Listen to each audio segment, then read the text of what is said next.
تھا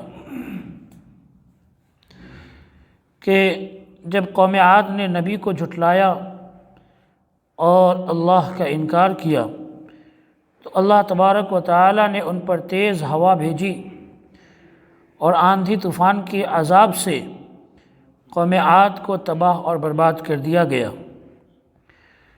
اب یہاں اللہ تبارک و تعالی فرما رہا ہے کذبت ثمود بالنذر کہ قوم ثمود نے بھی ڈرانے والوں اور نصیحت کرنے والوں کا انکار کیا۔ ثمود یہ ایک قوم تھی جس کی طرف حضرت صالح علیہ السلام کو بھیجا گیا تھا۔ یہ قوم بھی بہت طاقتور تھی اور اللہ تبارک و تعالی نے اس کو بھی اتنی طاقت دی تھی کہ یہ پہاڑوں کو تراش تراش کر گھر بنایا کرتے تھے، پہاڑوں کے اندر گھر بنایا کرتے تھے، اور آج بھی ان کے نشانات موجود ہیں۔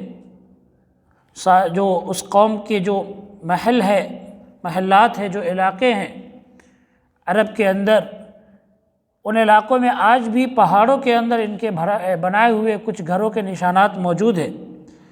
تو اللہ تبارک و تعالی نے اس قوم کو بھی تباہ اور برباد کر دیا۔ اتنی طاقت والی قوم تھی، قوت والی قوم تھی، اور بڑے لمبے چوڑے اور ہٹے کٹے لوگ ان میں پیدا ہوتے تھے، بنتے تھے، لیکن ان کے اندر بھی جب گھمنڈ آیا، اللہ کا انکار کیا، اللہ کے رسول کا انکار کیا، نبی کا انکار کیا، تو اللہ تبارک و تعالی نے ان پر عذاب بھیجا۔ جب صالح علیہ السلام نے ان کو سمجھایا، ان کو نصیحت کی، تو انہوں نے بہانہ کیا بنایا؟ فَقَالُوا أَبَشَرًا مِنَّا وَاحِدًا نَتَّبِعُهُ إِنَّا إِذًا لَفِي ضَلَالٍ وَسُعُرٍ۔ انہوں نے کہا کیا ہم ہی میں سے ایک انسان، ایک بشر، ایک انسان کی ہم پیروی کریں، اس کی بات مان لیں، تب تو ہم گمراہی میں پڑنے والے ہیں، دھوکے میں پڑنے والے ہیں۔ تو انہوں نے بہانہ یہ بنایا کہ کوئی انسان نبی اور رسول کیسے ہو سکتا ہے؟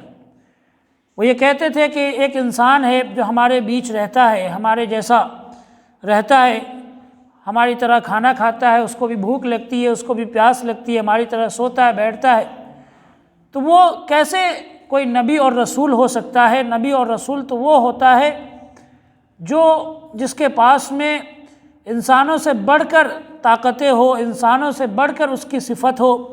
وہ یہ سمجھا کرتے تھے، اور اس طرح سے انہوں نے اللہ کا اور اللہ کے رسول کا انکار کر دیا۔ دیکھیے یہ جو چیز ہے نا کہ اللہ کا انکار کرنا اور اللہ کے نبی کا انکار کرنا، اللہ کے نبی کا انکار کرنا یہ سوچ کر یا یہ کہہ کر کہ یہ نبی تو ہمارے جیسا انسان ہے، یہ ایک بہت بڑا مسئلہ ہے۔ آج کے دور میں بھی ایسے لوگ ہیں جو نبی کو اور رسول کو انسان نہیں مانتے، نبی اور رسول کو جو ان کا سب سے بہتر درجہ ہے، اس درجے سے اس کو بڑھاتے ہیں۔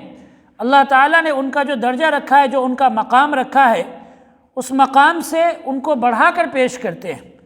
اور اسی لیے اللہ تبارک و تعالیٰ نے قرآن مجید کے اندر بیان کیا قُلْ إِنَّمَا أَنَا بَشَرٌ مِثْلُكُمْ يُوحَىٰ إِلَيَّ أَنَّمَا إِلَٰهُكُمْ إِلَٰهٌ وَاحِدٌ کہ اے نبی آپ کہہ دیجئے کہ میں تمہاری طرح ایک انسان ہوں۔ إِنَّمَا أَنَا بَشَرٌ بے شک میں انسان ہوں، مثلکم تمہاری طرح، یوحیٰ الیہ، ہاں یہ الگ بات ہے کہ میری جانب وحی کی جاتی ہے، میرے پاس وحی آتی ہے، میرے پاس فرشتہ آتا ہے، اور وہ اللہ کا کلام لے کر آتا ہے، اللہ کی بات لے کر آتا ہے، اور تمہارے پاس وحی نہیں آتی ہے۔ تو میں ایک انسان ہوں، لیکن یوحیٰ الیہ، اور میری طرف وحی کی جاتی ہے، میری طرف فرشتہ آتا ہے۔ تو اللہ کے رسول صلی اللہ علیہ وسلم کو اللہ تبارک و تعالی نے قرآن کے اندر حکم دیا کہ اے نبی آپ اس بات کا اعلان کریں، آپ یہ کہیں کہ میں ایک انسان ہوں۔ حالانکہ جو مکہ کے مشرکین تھے وہ نبی اکرم صلی اللہ علیہ وسلم کے سامنے طرح طرح کا مطالبہ رکھتے تھے۔ وہ یہ کہتے تھے کہ اگر تم رسول ہو، تم نبی ہو، تو ان کا یہ سوچنا تھا، ان کا یہ خیال تھا کہ نبی اور رسول جو ہے انسانوں سے بڑھ کر طاقتیں رکھتا ہے، وہ ایسا کر سکتا ہے، وہ ایسا کر سکتا ہے۔ تو وہ کہا کرتے تھے، وہ مطالبہ رکھتے تھے نبی صلی اللہ علیہ وسلم کے سامنے کہ زمین سے کوئی چشمہ نکال لو، اگر آپ واقعی میں نبی ہو تو زمین سے پانی نکال کر دکھاؤ، یہاں سے چشمہ نکال کر دکھاؤ۔ او یکون لک بیت من زخرف، یا آپ کے سونے کے گھر ہونے چاہیے، سونے کا گھر بنا کے دکھاؤ، او ترقی فی السماء یا آسمان پر چڑھ کر دکھاؤ۔ تو اس طرح کا مطالبہ وہ مکہ کے مشرکین بھی نبی اکرم صلی اللہ علیہ وسلم کے سامنے رکھا کرتے تھے، اور وہ یہ مانتے تھے، وہ یہ سوچتے تھے کہ نبی جو ہوگا وہ انسان سے بڑھ کر ہوگا، نبی کی طاقتیں زیادہ ہوں گی، نبی کی طاقتیں، نبی کی قوتیں زیادہ ہوں گی۔ لیکن نبی صلی اللہ علیہ وسلم نے مشرکوں کے اس سوال کے جواب میں کیا کہا؟ قل سبحان ربی هل کنت الا بشرا رسولا، کہ اے نبی آپ کہہ دیجئے کہ میرے رب کی ذات پاک ہے، میں تو صرف ایک انسان ہوں اور رسول ہوں۔ هل كنت الا بشرا رسولا، میں تو صرف ایک انسان ہوں اور رسول ہوں، میرے اندر وہ طاقتیں نہیں ہیں جو طاقتیں اللہ کی ہیں، میرے اندر وہ صلاحیتیں نہیں ہیں، میں زمین سے چشمہ نہیں نکال سکتا، یہ اللہ کا کام ہے، آسمان کی طرف جانا اللہ تبارک و تعالیٰ کا کام ہے، اللہ تبارک و تعالیٰ جو چاہے کر سکتا ہے۔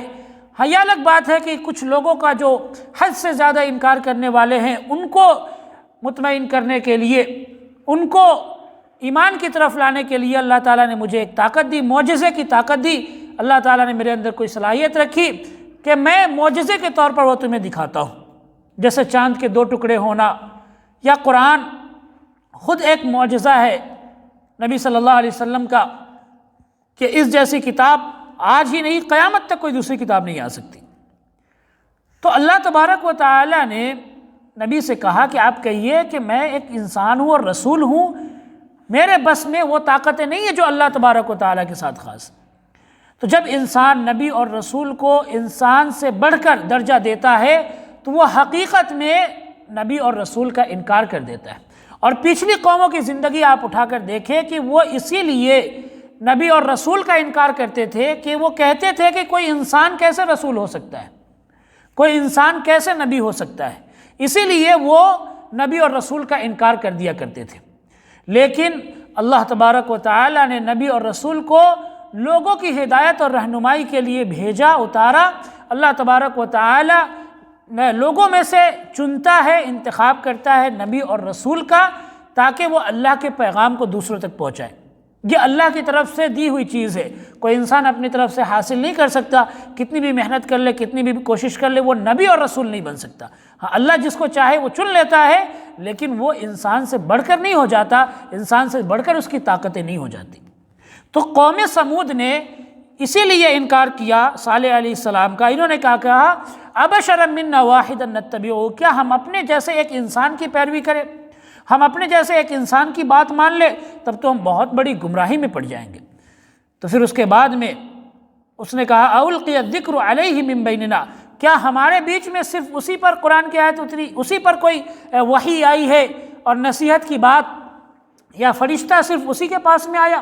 بل ہوا کذاب اشر، بلکہ وہ تو بہت بڑا جھوٹا ہے، شیخی بگاڑنے والا ہے، باتیں بنانے والا ہے۔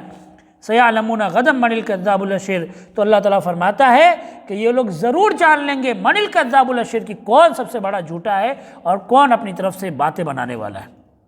اب اس کے بعد میں اللہ تبارک و تعالیٰ نے فرمایا انا مرسل الناقۃ فتنۃ لہم فارتقبوا مصطبر۔ دیکھیں مکہ کے مشرکین نے جس طرح سے نبی صلی اللہ علیہ وسلم کے سامنے مطالبہ رکھا کہ اے نبی آپ یہ کر کے دکھائے، یہ کر کے دکھائے، اور اس طرح کی چیزیں اپنا ہمارے سامنے لا کر دکھائے، آسمان پر چڑھ کر دکھائے، سونے کا گھر بنا کر دکھا دے، ایک جھٹکے میں زمین سے چشمہ نکال کر پانی نکال کر دکھا دے۔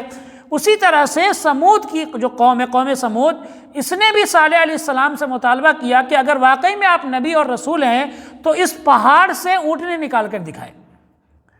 حالانکہ یہ چیز بالکل ہی انہوں نے یہ سوچ رکھا تھا کہ یہ تو کبھی ہو نہیں سکتا، تو اس طرح سے ہم ان کو ثابت کر دیں گے کہ تم جھوٹے ہو۔ لیکن کسی کے سچے اور جھوٹے ہونے کا معیار یہ ہے ہی نہیں۔ کوئی انسان سچا یا جھوٹا اس کو اگر جانچنا ہے، پرکھنا ہے، تو اس کے سامنے ایسی چیز نہیں رکھی جاتی کہ جو اس کے بس کے باہر کی چیز ہو، کہ یہ کر کے دکھاؤ تب تمہیں سچا مانیں گے، یہ کر کے دکھاؤ نہیں تو ہم تمہیں جھوٹا مانیں گے۔ لیکن انہوں نے یہ مطالبہ کر دیا کہ اگر آپ واقعی میں نبی اور رسول ہیں تو اس پہاڑ سے ایک اونٹنی نکال کر دکھائے۔ تو اس کے بعد میں اللہ نے فرمایا انا مرسل الناقۃ فتنۃ لہم، اب انہوں نے معجزہ کا مطالبہ کیا ہے تو ہم ان کو امتحان کے لیے، ان کی آزمائش کے لیے ایک اونٹنی کو بھیجنے والے ہیں، نکالنے والے ہیں۔ پوری قوم وہاں پر کھڑی تھی اور پوری قوم کے سامنے اللہ تبارک و تعالیٰ نے پہاڑ سے اونٹنی کو نکالا، اور وہ بھی گابھن اونٹنی، حاملہ اونٹنی، اس اونٹنی کو نکالا اللہ تبارک و تعالیٰ نے پہاڑ سے، اور پہاڑ سے وہ بڑی اونٹنی نکلی اور اس نے وہیں پر بچہ بھی جنا، بچہ بھی پیدا کیا۔ تو اللہ نے فرمایا کہ ہم نے یہ اونٹنی بھیجا، اب انہوں نے مطالبہ کیا ہے، معجزے کو انہوں نے مانگ لیا ہے، معجزہ آ چکا ہے، اب یہ ان کا امتحان ہے، ان کی آزمائش کے لیے ہم نے بھیجا ہے۔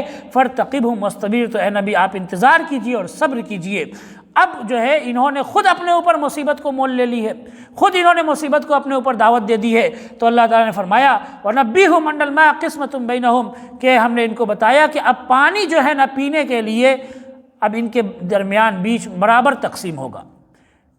اس طرح سے برابر تقسیم ہوگا کہ جو اونٹنی اللہ کی طرف سے آئی ہے وہ اونٹنی ایک دن پانی پیے گی، اور باقی ان کے جتنے جانور ہیں وہ دوسرے دن پانی پئیں گے۔ تو اس طرح سے تقسیم ہوا پانی کا، لیکن یہ چیز ان لوگوں کو ناگوار گزری، اور ان لوگوں نے کہا کہ یہ کیسے ہو سکتا ہے کہ ہم جو ہے ایک دن ہمارے جانور پانی پیے، دوسرے دن ہمارے جانور پیاسے رہے۔ تو پھر انہوں نے اب اس کے بعد میں شیطانی شروع کی، اور دیکھیے اس کے بعد میں انہوں نے کہا فنادوا صاحبهم فتعاطى فعقر، اور ایک آدمی نے رات کے اندر اپنے دوسرے ساتھی کو بلایا، اور وہ آگے بڑھا، اور آگے بڑھ کر اس نے اونٹنی کے گلے کو کاٹ دیا۔ وہ اللہ کی جو نشانی آئی تھی، اللہ کی اس نشانی کو یعنی اونٹنی کو انہوں نے قتل کر دیا، اونٹنی کو مار دیا۔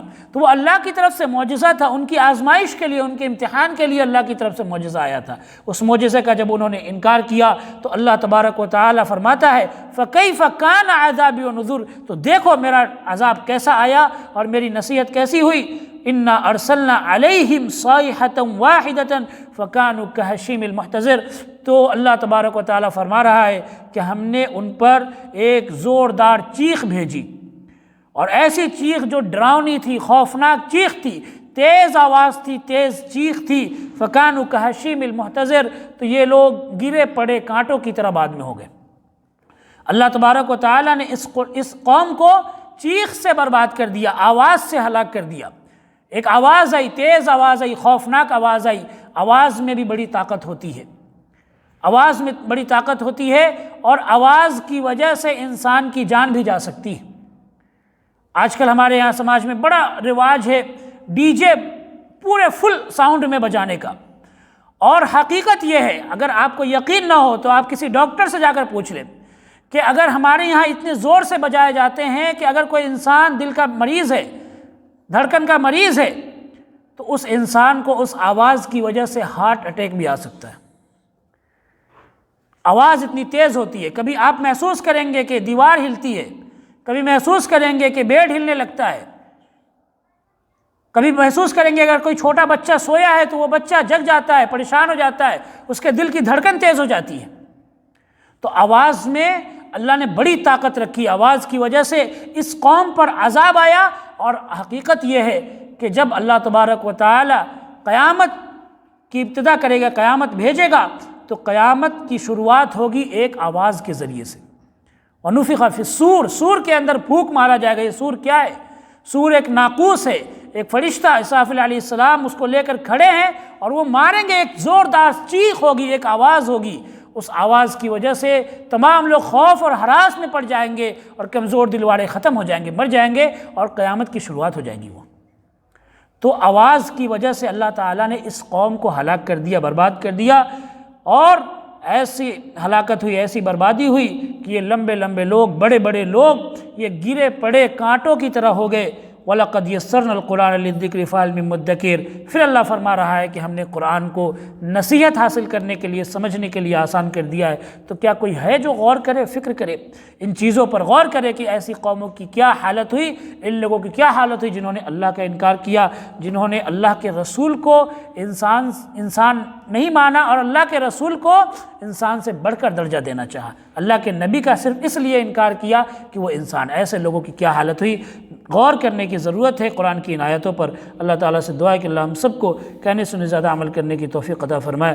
وآخر دعوانا الحمدللہ رب العالمین وما علینا الا البلاغ۔